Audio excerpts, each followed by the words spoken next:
안녕하십니까 시청자 여러분, 박정호입니다. 박정호의 핫스팟. 네, 오늘은 저희가 민주당 이번 당대표 선거에 출마한 후보들 중에 일부를 좀 모셔서 말씀을 좀 들어보는 시간을 갖고 있습니다. 자, 먼저 박주민 후보 저희 스튜디오에 나와 있습니다. 안녕하십니까? 네, 의원님. 안녕하십니까. 네, 저희가 코로나19 상황이 너무나 좀 심각해가지고 마스크를 쓰고 오늘은 좀 네. 인터뷰를 진행하겠습니다. 네, 네, 답답하시겠지만 네. 괜찮습니다. 조금만 참아주시면 고맙겠고요. 자, 시간이 없으시니까 빨리빨리 좀 인터뷰를 먼저 진행해 볼게요. 네, 지금 참 위기 상황이라는 말이 딱 맞을 정도로 코로나19 확장세가 계속 이어지고 있는데, 네. 통합당에서는 민주당이 이걸 좀 정치 쟁점화하고 있다라고 주장을 하고 있어요. 이걸로 뭐 지지율을 올리냐 뭐 이런 주장도 하고 있고, 오히려 이번 코로나19 확산의 책임은 민주당이 있는 거다. 임시 공휴일 이런 걸 지정하고 뭐 쿠폰 얘기도 정부에서 하고 있기 때문에 경각심이 좀 누그러지면서 이런 확산세가 커졌다라고 하고 있는데, 어떻게 좀 보고 계세요, 의원님은? 사실 이제 이번에 코로나 19 재확산의 추세나 양상을 먼저 좀 살필 필요가 있을 것 같아요. 네. 제가 최근에 이제 지역에 있는 그 지방자치단체장이나 또는 지방의 의원님들하고 통화를 해보면서 이제 상황을 좀 체크해 보면 네. 많은 지역에서 이제 코로나 환자가 발생하고 있고, 그 원인으로 지금 주목되고 있는 게 사실 광화문 집회를 이야기하거든요. 그러니까 네. 광화문 집회에 참석했다가 오신 분들이 이제 코로나19에 감염됐다라는 얘기를 많이 듣고 있다는 거죠. 네. 그렇다면은 이제 광화문 집회가 이제 코로나19의 확산의 이제 큰 그 원인이다라고 생각을 할 수 있고요. 그렇기 때문에 이제 정부가 이런 부분에 있어서 책임을 져야 된다라고 하는 것은 제가 보기에 언뜻 납득이 안 가고, 그렇습니다. 그리고 지금 현재 이런 상황이라든지 이런 것들을 뭐 정치 쟁점화하고 있다라고 자꾸 얘기하시는데, 네. 방역을 열심히 하겠다, 방역에 협조를 해달라, 방역 관련된 조치를 응해달라라고 하는 것이 정치적인 주장은 아니잖아요. 오히려 이제 그런 주장에 대해서 정치적 평가를 내리고 자꾸 이제 그런 조치에 불응하면서 이제 논란이 커지는 거죠. 예. 네. 그러니까 이 통합당의 주장에 동의를 안 한다 이렇게 볼 수가 있고, 정치 쟁점화는 아니다라는 말씀하셨는데요. 네.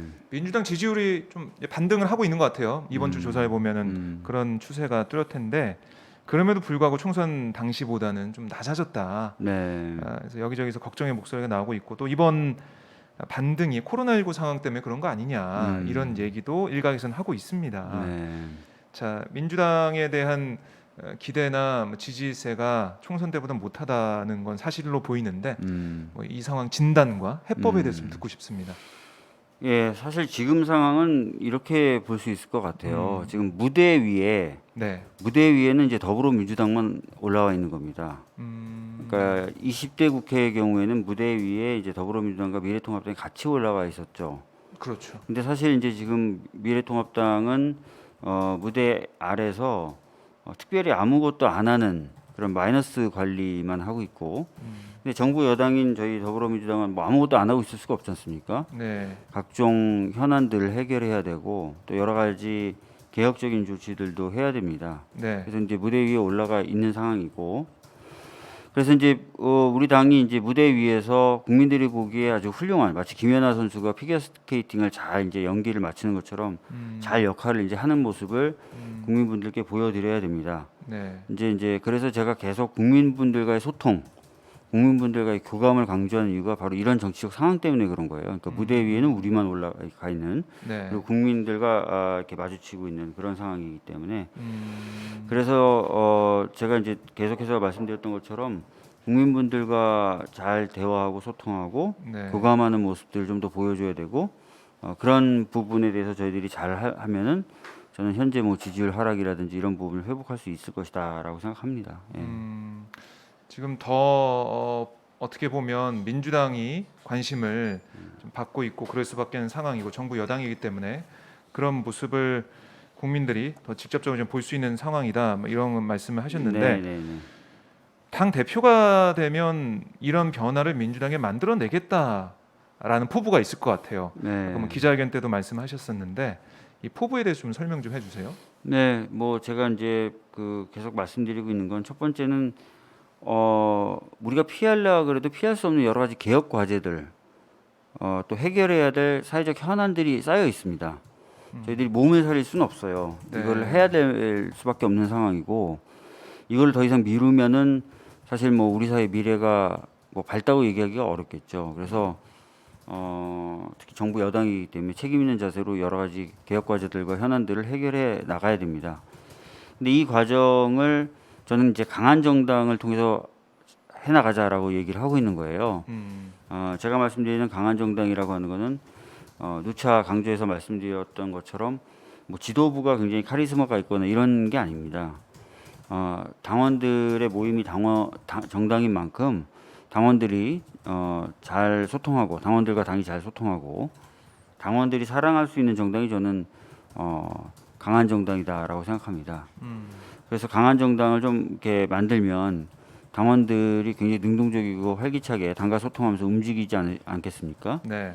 그런 강한 정당이 국민들과 끊임없이 소통하고 대화해 가면서 아까 말씀드렸던 뭐 검찰 개혁 같은 당면 과제들 해결해 나가고 또 미래 청사진도 같이 그려 나가자라는 네. 게 이제 제가 생각하는 3단계 음. 3단계 그 전략입니다. 예. 네. 강한 정당. 그러니까 이게 어떻게 보면 말 그대로 보면 밀어붙이기식 정당이 아니냐라고 생각할 수 있네요. 그게 아니라 국민들과 소통하면서 예. 당과 소통하면서 예. 그러니까 소통이 돼야 국민들이 원하는 게 뭔지 알게 되고 거기에 따라서 개혁이나 정책을 할 수 있다. 네. 이런 말씀이신데 그러니까 이런 거예요. 그러니까 네. 예를 들어서 개혁 정책을 저희가 추진하다 보면 당연히 저항이나 공격이 있겠죠. 네. 자, 근데 만약에 우리 당원이 300만 명이거든요. 지금 네. 300만 명 정도로 이제 저희들이 보고 있는데 당원 한 명당 10명의 국민을 설득할 수 있다면 3천만 명을 설득할 수 있어요. 네. 또 3천만 명에게 필요한 설명을 자세히 드릴 수도 있습니다. 음. 그러면 이제 개혁 과제들 추진할 때 당원들과 함께 이제 정당이 쫙 움직인단 말이에요. 네. 그러면은 필요한 설명도 국민들께 제때 정확하게 이루어질 것이고 필요한 설득도 이루어질 거란 말이에요. 네. 그러면 개혁 과제들 굉장히 부드럽게 잘 추진할 수 있겠죠. 음. 예, 그렇게 말씀드리는 거고 네. 또 한 단계 더 나가서 아까 말씀드렸던 것처럼 뭐 오랫동안 우리 사회를 힘들게 했던 현안들, 네. 뭐 교육 제도를 바꿔야 된다, 뭐 산업 구조를 개편해야 된다, 뭐 복지 수준을 높여야 된다. 이거 말은 오랫동안 되었지만 안 됐었잖아요. 네. 예, 이런 것들을 또 해야 돼요. 지금 해야 되는데 그 역시 국민들과 같이 하는 거죠. 당원들이 활발하게 움직이면서 국민들과 대화해 나가면서 네. 필요한 설명은 드리고 필요한 설득은 하고 이러면서 가게 된다면 상당히 높은 국민적 합의 수준 하에서 이런 과제들을 처리할 수 있을 것이다라고 보는 거예요. 예. 그리고 또 국민들이 합의해 주셔야 큰 변화는 또 가능하잖아요. 네. 그래서 제가 강한 정당, 당원들이 중심이 되는 정당, 당원들이 활기차게 움직일 수 있는 정당 이게 필요하다고 지금 얘기하는 겁니다. 근데 지금 보면 부동산 관련법 처리하는 과정에서 야당에서는 민주당이 의회 독재를 하고 있다고 비판을 하고 있어요. 그러니까 이 독재 프레임을 계속 쓰고 있습니다. 그러니까 이게 국민들한테 어필이 뭐 되는 부분도 있고 안 되는 부분도 있겠지만 이 프레임을 써가면서 민주당이 밀어붙이기식으로 강한 정당 말씀하셨지만 그런 모습을 보여주는 게 아니냐 이런 비판이 있는데 어떻게 여기에 대해서는 말씀하시겠어요? 독재의 의미를 잘 모르시는 것 같아요. 독재라고 하는 것은 이제 특정 정치 세력이 국민들을 억누르는 걸 독재라고 하죠. 근데 이제 국민들을 바라보면서 국민들의 뜻에 맞게 정치를 하는 사람들 독재라고 하지는 않습니다. 예, 그렇기 때문에 지금 미래통합당이 얘기하고 있는 독재 프레임은 잘 안 맞고요. 네. 오히려 이제 그동안 모습을 보면은 미래통합당이 국민들 뜻과 상관없이 여러 가지 개혁 과제들에 대해서 발목을 잡는 모습을 보여왔단 말이에요. 그런 부분이 오히려 차라리 그럼 국민들 뜻을 누른다는 의미에서는 독재에 가깝다고 저는 봅니다. 아 오히려 예. 통합당이 작년에 뭐 공수처 처리 네, 과정이나 이런 데서 네. 보여준 게 독재다 오히려. 근데 이제 그런 독재 프레임이 어느 정도 효과를 보는 부분이 있다면 그건 제가 아까 말씀드렸던 대로 우리 당이 국민들과의 소통 지금 무대 위에는 저희밖에 없고 우리하고 국민이 바로 대면하고 있는 상황 아니겠습니까? 네. 미래통합당은 무대 아래 숨어 있고 음. 이때 이제 국민들한테 여러 가지 내용을 잘 설명하고 또 국민들 얘기 잘 듣고 해야죠. 이제 그게 조금 안 되다 보니까 혹시나 이제 그런 독재 프레임이 이제 뭐 효과가 있었다면 혹시나 그런 부분에서 좀 효과가 있었을 수 있는데 제가 말씀드린 건 그런 것들을 다 극복하기 위해서 좀 더 국민들과 당과 당원들이 접촉면을 대폭 넓히자는 거예요. 예.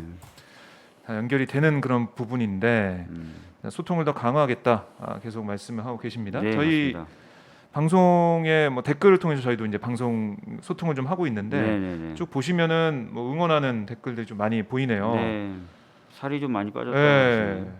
살이 많이 빠지셨어요? 살은 좀 많이 빠졌습니다. 일부러 빼신 건 아니죠? 지난번 이제 재선 선거운동 하고 나서 네. 좀 많이 빠졌고요. 그 다음에 당대표 출마 고민하면서 또 빠졌고, 어. 그 다음에 이제 당대표 경선 들어와서는 사실 시간이 많지 않더라고요. 제가 늦게 출마하다 보니까. 네. 그래서 뭐 주로 식사를 건너뛰기도 하고, 어. 먹으면 차 안에서 아주 간단한 걸 먹기도 하고 이러면서 네. 또 계속 살이 빠지고 이렇게 되는 것 같아요.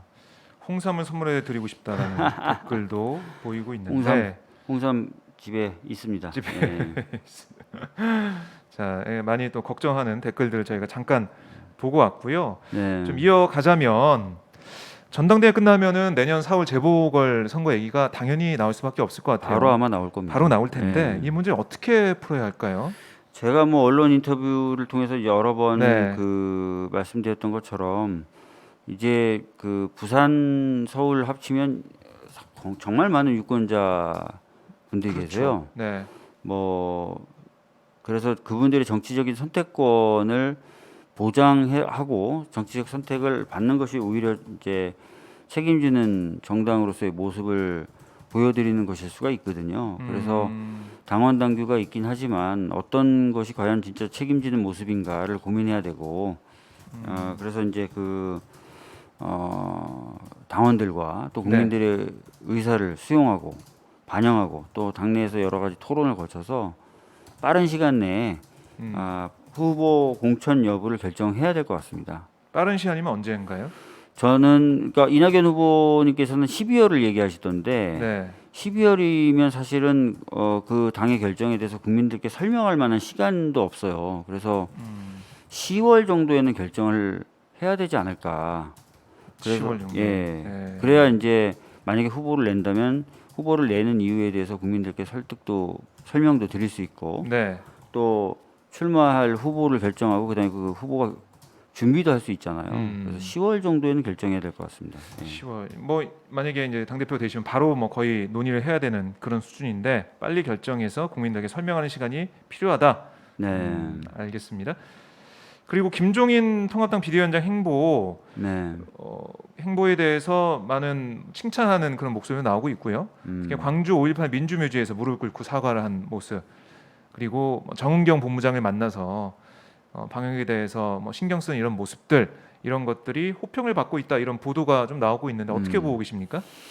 우선 뭐 태도 변화가 있다는 부분에 대해서는 저도 긍정적으로 평가를 합니다. 그런데 그것이 이제 진짜 어떤 변화인지에 대해서는 추후 이제 행보를 봐야 되지 않습니까? 과거에도 이제 박근혜 전 대통령이 대선에 나섰을 때 김종인 그 당시 비대위원장이 경제 민주화와 복지 강화라는 정책을 박근혜 전 대통령의 공약으로 만들었어요. 그런데 실제로 박근혜 전 대통령의 이 취임한 뒤에 네. 경제 민주화와 복지는 어디로 갔냐 이런 평가를 많이 받지 않습니까? 그래서 진짜 진정성 있는 변화인지에 대해서는 이후에 실제로 그런 어떤 행보에 나서는 것인지를 보고 판단해야 될 것 같습니다. 예를 들어서 네. 이제 5.18 광주 민주화운동 관련된 특별법들이 발의되고 있는 상황인데 됐고 이제 또 될 건데 네. 거기에 대해서 과연 미래통합당이 어떤 태도를 보이느냐, 진정성 있는 태도를 보이느냐, 또 기타 개혁적인 과제 본인들이 정강 정책에 반영하려고 한다는 네. 그런 것들에 대해서 과연 법안이 발의되거나 처리되려고 할 때 어떤 태도를 보이느냐 이런 것을 가지고 저희들이 명확하게 판단할 수 있겠죠. 네. 그러니까 김종인 위원장의 그런 행보가 주목받고 있지만 결국 정책이나 법안 같은 것들은 다 이제 통합당 내에서 다 나와야 되는 거죠. 그게 그렇죠. 연결이 되느냐, 연결되지 네. 않느냐. 네.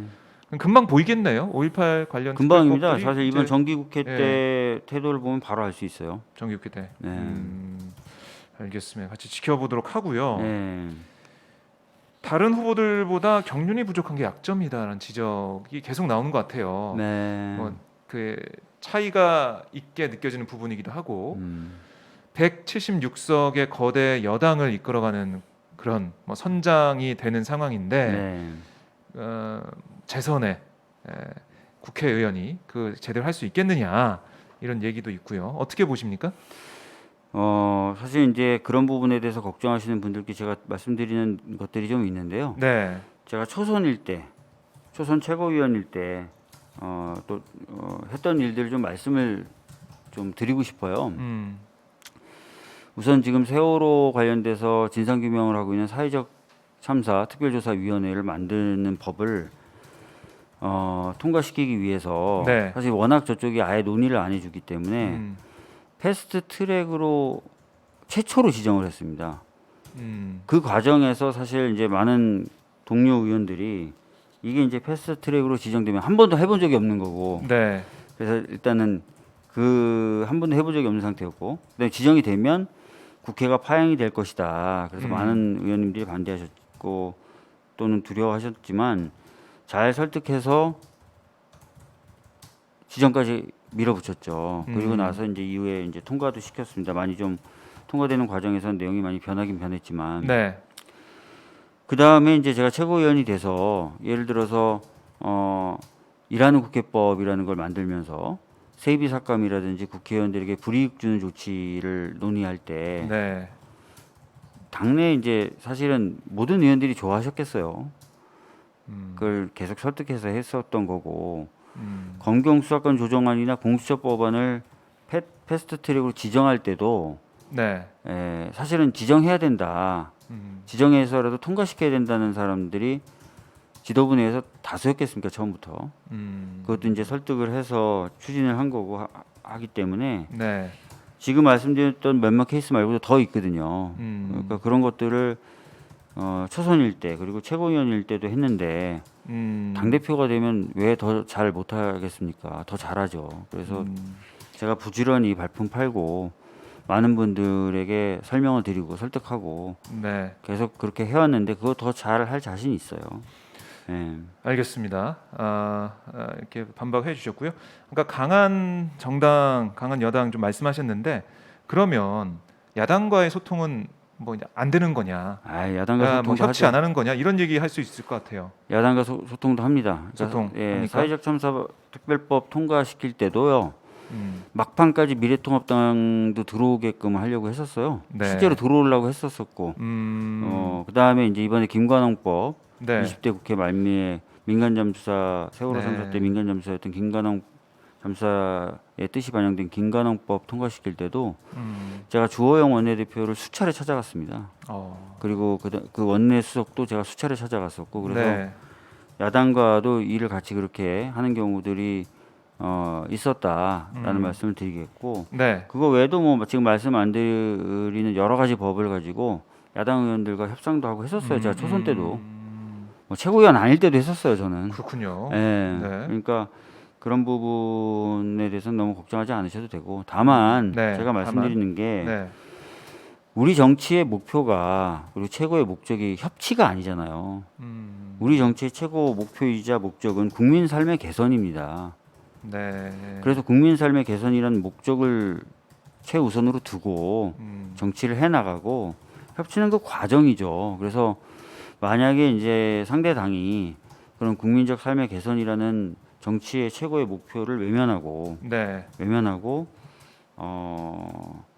그냥 발목 잡기 등을 통해서 자신의 정치적 이익만을 챙기려고 하면서 협치라는 말을 할 때는 네. 저는 그런 협치는 좀 거부해야 된다고 생각합니다. 네.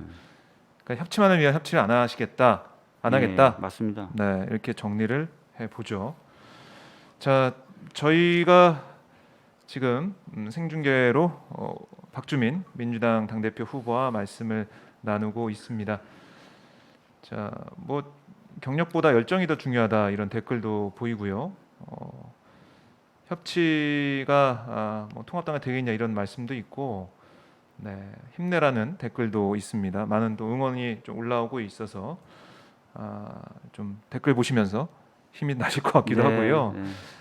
자, 끝으로 이제 오마이TV 시청자 여러분께 강조하고 싶은 말씀. 오늘부터 이제 투표도 시작이 되고 전당대회 일정이 그대로 이제 진행되고 있는데요. 네.